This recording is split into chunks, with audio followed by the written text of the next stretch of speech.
আপনি কি মনে করেন বেশি টাকা আয় করলেই জীবন সফল? বা বেশি টাকা মানেই বেশি সুখ? তাহলে এই ভিডিওটা আপনার জন্য।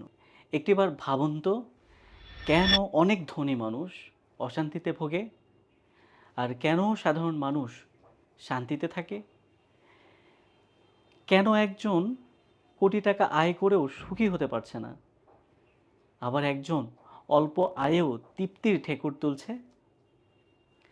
আজ আমি যে বইটি নিয়ে কথা বলবো, এই বইটি আপনাকে উপার্জনের কৌশল শেখাবে না, বরং শেখাবে টাকা, রিজিক এবং সফলতাকে কিভাবে দেখা উচিত।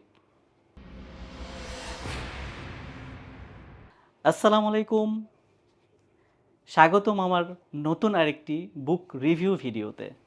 আজ আমি যে বইটি নিয়ে কথা বলবো, সে বইটির নাম ইনকাম অ্যান্ড মাইন্ডসেট। বিশ্বাস করুন, এই বইটি আপনাকে টাকা, রিজিক ও অর্থ উপার্জনের দৃষ্টিভঙ্গিকে বদলে দিতে পারে। বইটি লিখেছেন মাওলানা সালেহ আজাদী। তার লেখা এটা প্রথম মৌলিক গ্রন্থ। প্রথম বইতেই তিনি তার ভাষাগত নৈপুণ্যের ছাপ রেখেছেন। তার কথা বলার ঢং এক কথায় অনবদ্য। বইটি তিনি এমনভাবে লিখেছেন, মনে হয়েছে লেখক পাঠকের সামনে বসে কথা বলছেন। বইটি মূলত অর্থ উপার্জন, হালাল হারাম, রিজিক, ব্যবসা, দুনিয়া ও আখিরাতের ভারসাম্য এবং একজন মুসলিমের অর্থনৈতিক চিন্তাধারা নিয়ে লেখা। এটি একটি মোটিভেশনাল বই, কোনো শর্টকাট ধনী হওয়ার বই না। বইটি আপনার আয় করার আগে কি কি চিন্তা ঠিক করা উচিত তা শেখাবে। বইটিতে মোট 15টি অধ্যায় আছে। পুরো বইয়ের 5টা শিক্ষা নিয়ে আমি আপনাদের সাথে আজ কথা বলবো। আশা করি এই 5টা লেসন আপনার ইনকাম মাইন্ডসেটটাকে পুরোটাই বদলে দিতে পারে। লেসন 1, ইনকামের আগে মাইন্ডসেট। বইটির সবচেয়ে শক্তিশালী অংশ হলো উপার্জনের মাইন্ডসেট অধ্যায়টি। লেখক বলেন একজন মুসলিম এবং একজন অমুসলিম একই ব্যবসা করতে পারে, একই চাকরি করতে পারে, তবে তাদের চিন্তাধারা এক নয়। অনেক মানুষ মনে করে আমি পরিশ্রম করেছি, এই টাকা আমার। কিন্তু বইটি বলছে আপনি পরিশ্রম করেছেন ঠিকই, তবে দেওয়ার মালিক একমাত্র আল্লাহ। এই একটি চিন্তা মানুষের অহংকার কমায়, দায়িত্ববোধ বাড়ায় এবং বিপদের সময় তাকে ভেঙে পড়তে দেয় না। লেসন 2, দুনিয়া বিমুখতা মানে দারিদ্র্য নয়। বইয়ের একটি অসাধারণ গল্প আমাকে সবচেয়ে বেশি ভাবিয়েছে। একজন ব্যবসায়ী সব ব্যবসা ছেড়ে দেন, ঘরের জিনিসপত্র পর্যন্ত বিক্রি করে দেন। মনে করেন এটাই তার দুনিয়া বিমুখতা। লেখক ব্যাখ্যা করেন দুনিয়া বিমুখতা মানে ব্যবসা ছেড়ে দেওয়া না। দুনিয়া বিমুখতা মানে হলো হারামকে ছেড়ে দেওয়া, হালালকে গ্রহণ করা এবং সম্পদকে হৃদয়ে জায়গা না দেওয়া।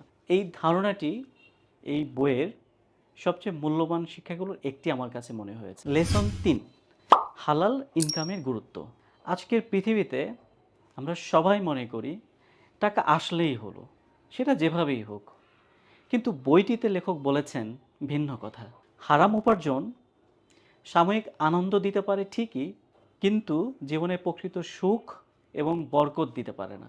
লেখক বইটির মধ্যে অনেক বাস্তব উদাহরণ দিয়ে দেখিয়েছেন টাকার ইনকামের পরিমাণটাই মুখ্য না, মুখ্য হলো আপনি কোন জায়গা থেকে বা কোন উৎস থেকে টাকা ইনকাম করছেন। লেসন 4, রিজিক নিয়ে অতিরিক্ত দুশ্চিন্তা। আমাদের অনেকেই ভবিষ্যতের ভয় নিয়ে বেঁচে থাকি। চাকরি থাকবে তো, ব্যবসা চলবে তো, আমাদের সন্তানের ভবিষ্যৎ কী হবে? বইটি এখানে কোরআনের একটি গুরুত্বপূর্ণ বার্তা তুলে ধরে। যে ব্যক্তি তাকওয়া অবলম্বন করবে, আল্লাহ তার রিজিকের ব্যবস্থা কোথা থেকে করে দিবেন সে নিজেও এটা বুঝতে পারবে না।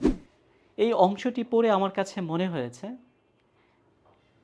আমরা ইনকামের চেয়ে দুশ্চিন্তাই বেশি করি। লেসন 5, ভালো মানুষদের ধনী হওয়া দরকার। বইয়ের সবচেয়ে ব্যতিক্রমী চিন্তাগুলোর মধ্যে একটি হচ্ছে ভালো মানুষদের ধনী হওয়া উচিত।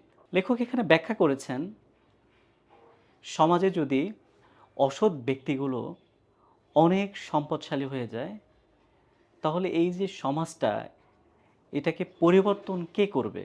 অসৎ ব্যক্তিগুলো ক্ষতি ছাড়া সমাজের ভালো তো আর করবে না। বইটিতে লেখক দেখিয়েছেন ইসলামের অনেক বড় বড় সাহাবীরাও অনেক সম্পদশালী ছিলেন। তাই যদি বলি, ইসলাম দারিদ্র্যকে সাপোর্ট করে না, ইসলাম সমৃদ্ধি চায়, তবে পথটা হালাল। বইটির কিছু পজিটিভ দিক: সহজ ও গল্প ভিত্তিক শব্দচয়ন করা হয়েছে, বাস্তব উদাহরণে ভরপুর করে সাজানো হয়েছে, অর্থনৈতিক চিন্তাধারাকে ইসলামী দৃষ্টিকোণ থেকে আলোচনা করা হয়েছে, তরুণদের জন্য অত্যন্ত প্রাসঙ্গিক।